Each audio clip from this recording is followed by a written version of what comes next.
यदि किसी भी इंसान के जीवन की परिस्थिति अच्छी नहीं चल रही है, कोई इंसान है जो मुश्किलों से घिरा हुआ है, परेशानियों से घिरा हुआ है, एक के बाद एक उसके जीवन में परेशानियाँ आती रहती हैं। वो परेशानियों से कभी भी खाली नहीं रहता है एंड हमेशा कठिन परिस्थितियों में घिरा रहता है वो इंसान।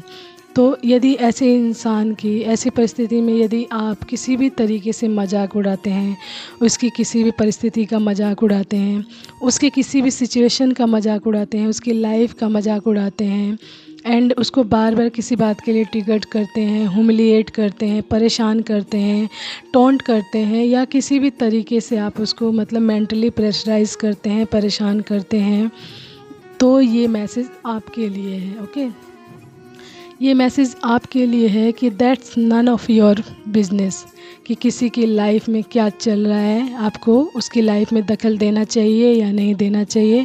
That's none of your business. Okay, God says to you that's none of your business. Okay, अपने काम से काम रखें। यदि किसी की लाइफ में कोई परेशानी चल रही है, कोई प्रॉब्लम चल रही है, तो that is his or her headache.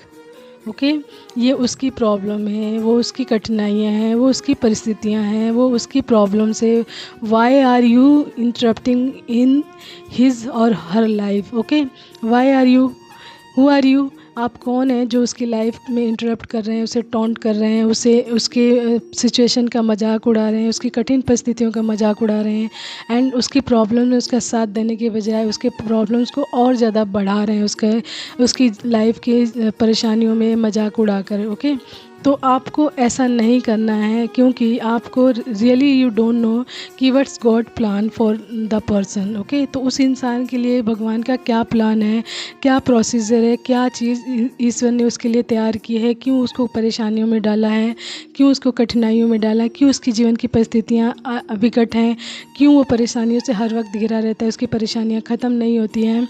ये ईश्वर का प्लान है कि ईश्वर ने उसके लाइफ के लिए क्या तैयार किया हुआ है, क्या परिस्थितियाँ डाली हुई है, क्या देने वाले हैं, क्या बताने वाले हैं, क्या सिखाने वाले हैं।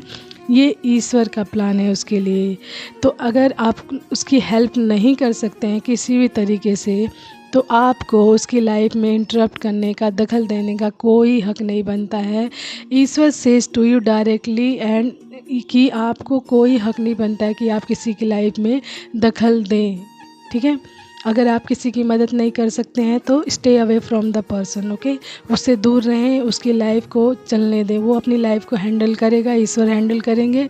आप नहीं कर सकते हैं तो प्लीज़ अपने आप को ऐसे इंसानों से दूर रखें, क्योंकि वो लोग मेंटली वैसे ही परेशान रहते हैं, फिज़िकली, मेंटली एंड जो भी सिचुएशन है उन लोगों की लाइफ की, वो लोग वैसे ही परेशान रहते हैं एंड आप उसके ऊपर से और भी ज़्यादा उन लोगों को किसी भी तरीके की बातें कहते हैं, ह्यूमिलिएशन करते हैं या फिर ट्रिगर करते हैं या टोंट करते हैं या किसी भी तरीके से मजाक उड़ाते हैं, तो कहीं ना कहीं आप उसकी आत्मा को और भी ज़्यादा आहत करते हैं एंड दुख देते हैं एंड मतलब कहीं ना कहीं पेन देते हैं। तो ये पेन जब उस इंसान के अंदर से निकलेगा, उस इंसान के अंदर से कोई आह निकलेगी, तो सोचो वो आह कहाँ पे जाएगी? ईश्वर के पास जाएगी एंड ईश्वर फिर इसका आपको रिप्लाई क्या करेंगे? डू यू नो दैट उस पेन का भरपाई कौन करेगा? जो पेन ईश्वर के पास जाएगी उसकी भरपाई कौन करेगा? आप ही करेंगे ना। यदि आपने किसी इंसान को कोई भी पेन दिया है, ठीक है, विदाउट एनी रीज़न आपने किसी भी इंसान को पेन दिया है एंड वो पेन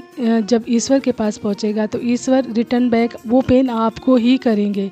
तो कोई भी बैड कर्मा क्रिएट ना करें जब भी ऐसी कोई प्रॉब्लम हो। अगर आपको लगता है कि यहाँ मेरा बोलने का, यहाँ कुछ भी करने का कोई मतलब नहीं है, तो प्लीज़ मत करें ऐसा, क्योंकि Karma really hits very bad, very bad karmas really hits very bad. You really don't know, ये करता है, वर्क करता है। आप अच्छे इंसान हो या बुरे इंसान हो या कैसे भी इंसान हो, आप गलत कर्मा कभी क्रिएट ना करें। Really it's hits really bad बहुत ज़्यादा बैड हिट करता है ये, बहुत ज़्यादा ही।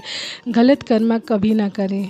कोशिश करें कि अपने आप को सही रास्ते पर लेकर चलें, सही बातों को लेकर चलें एंड ईश्वर आपको जैसे गाइड करते हैं वैसे चलें। कभी भी किसी भी तरीके से अपने कर्मा को ख़राब करने की कोशिश ना करें, क्योंकि ईश्वर कहते हैं एक बार को तो मैं माफ़ भी कर दूंगा, लेकिन कर्मा कभी माफ़ नहीं करता है। कर्मा अपना वर्क करना अच्छे से जानता है, वो अपने प्रति बहुत लॉयल है। ठीक है, तो अपने आप को सेफ़ रखें, सुरक्षित रखें एंड हमेशा अच्छे वर्क करते रहें। ओके, तो आज के लिए इतना ही। Thank you so much everyone, take care, bye bye. Hope so you understand what I am trying to say to you and divine what you say to you. Okay, तो आज के लिए इतना ही। Bye bye, take care.